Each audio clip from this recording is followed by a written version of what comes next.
इमाम अली अलैहिस्सलाम फरमाते हैं, अशद्दुज़्ज़ुनूब मस्तहाना बिही साहिबहू, कि सबसे बड़ा गुनाह वो है कि जिसे इंसान मामूली समझे, उस गुनाह को इंसान कुछ भी ना समझे और उसको अंजाम दे, ये सबसे बड़ा गुनाह कहलाता है। और इसकी क्या वजह हो सकती है कि इंसान किसी गुनाह को आम समझना शुरू कर दे, किसी गुनाह को हल्का समझना शुरू कर दे, किसी गुनाह को उसकी निगाह में उसकी कोई अर्जिश और कीमत न हो। कब ऐसा होता है? दो वजूहात की बुनियाद पे ऐसा इंसान के साथ होता है कि इंसान गुनाह को आम समझे, इंसान गुनाह को मामूली समझे। एक ये है कि इंसान का दिल सख्त हो जाए, इंसान का दिल पत्थर हो जाए और वो किसी गुनाह को बड़ा गुनाह ना समझे, बल्कि गुनाह दर गुनाह करता रहे और उसके दिल पर और सख्ती की लहर चढ़ती जाए और उसका दिल इतना सख्त हो जाए कि वो गुनाह को मामूली ही समझता है और बड़ा गुनाह नहीं समझता। एक वजह यह है।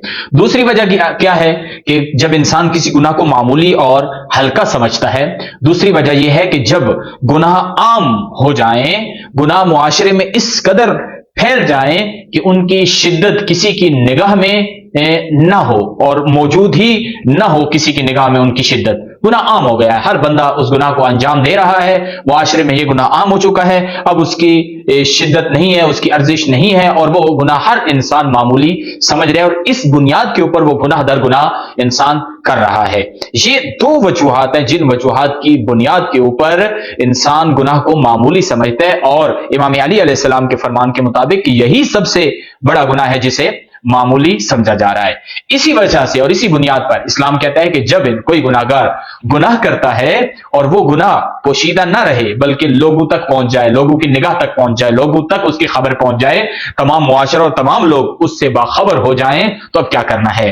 तो इस्लाम और दीन हमें यह हुक्म देता है कि उस गुनाहगार को उस गुनाह की सजा मिलनी चाहिए, उसको मुआफी नहीं मिलनी चाहिए, उस पर जो हद जारी होनी चाहिए वो हद जारी हो। क्यों हो? उसकी वजह यह है कि जब इंसान गुनाह करता है लोगों को मालूम हो जाता है तो पहली वजह यह होती है कि मुआशरा भी उस गुनाह के करीब हो जाता है, लोग भी उस गुनाह के करीब हो जाते हैं। और दूसरी वजह कि जब लोग किसी गुनाहगार का गुनाह सुन लेते हैं और उनको मालूम हो जाता है और उसको इस वजह से सजा मिलनी चाहिए, हद इस वजह से जारी होनी चाहिए ताकि लोग उस गुनाह को ये ना समझ बैठे कि ये आम सा गुनाह है, इससे कोई फर्क नहीं पड़ता और गुनाह की जो कबाहत है वो लोगों के दिलों में और लोगों के अज़हान में कम ना हो जाए। इस बुनियाद के ऊपर किसी भी गुनाहगार को उस गुनाह की सजा मिलनी चाहिए। तो इमाम अलैहिस्सलाम के फरमान के मुताबिक, फरमान की रोशनी में कि इंसान गुनाह को आम कब समझता है? जब उसका दिल सख्त हो जाए या फिर यह गुनाह आम हो जाए तो लोग उस गुनाह को, अब अगर हम निगाह डालें अपने मुआशरे में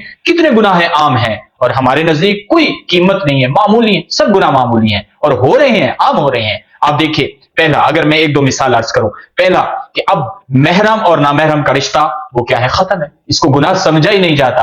दीन हमें रोकता है कौन महरम है कौन नामहरम है, दीन हमें बताता है किसके साथ बात करनी है किसके साथ बात नहीं, चाहे मर्द है चाहे जन है, चाहे औरत है चाहे मर्द है, दोनों को दीन हद मुकर्रर करता है। लेकिन अब आम समझा गया है, फर्क नहीं पड़ता। क्यों? क्योंकि मुआशरा है, क्योंकि रिश्तेदारियां हैं, क्योंकि सब कुछ है, इस बुनियाद के ऊपर हमें फर्क नहीं पड़ता। बेपर्दगी कितनी आम हो गई है, कितनी आम हो गई है, महरम नामहरम के रिश्ते में फर्क नहीं है और मुआशरे के अंदर कितनी बेपर्दगी हो गई है, इस बुनियाद के ऊपर। क्यों? क्योंकि हम इस गुनाह को आम समझ रहे हैं। दिल सख्त नहीं है, मुमकिन है बहुत सारों के दिल साफ हूं, सही हूं, ठीक हूं, लेकिन क्या हुआ? क्योंकि मुआशरे में यह गुनाह आम हो गया है, मुआशरा इस शय की हमें इजाजत नहीं देता, हमें फर्क नहीं पड़ता और बेपर्दगी कितनी आम हो गई है। अब ये वो गुनाह हैं जिनको हम मामूली समझ बैठे हैं। मोबाइल, अब मोबाइल का इस्तेमाल देख लें कि मोबाइल के इस्तेमाल में, अब मोबाइल में जो कुछ रील्स देखी जाती हैं, जो कुछ स्टोरीज देखी जाती हैं, जो कुछ क्लिप्स और वीडियो की शक्ल में देखा जाता है, वो कितना आम हो गया है, इसमें कितनी खबासतें हैं वो कितनी आम हो गई हैं और उन खबासतों की बुनियाद के ऊपर हम उनको आए दिन देख रहे हैं और ये गुनाह इतना आम हुआ कि अब हम उसको गुनाह भी नहीं समझते और हमारे नजदीक वो मामूली सी शय हो गया है।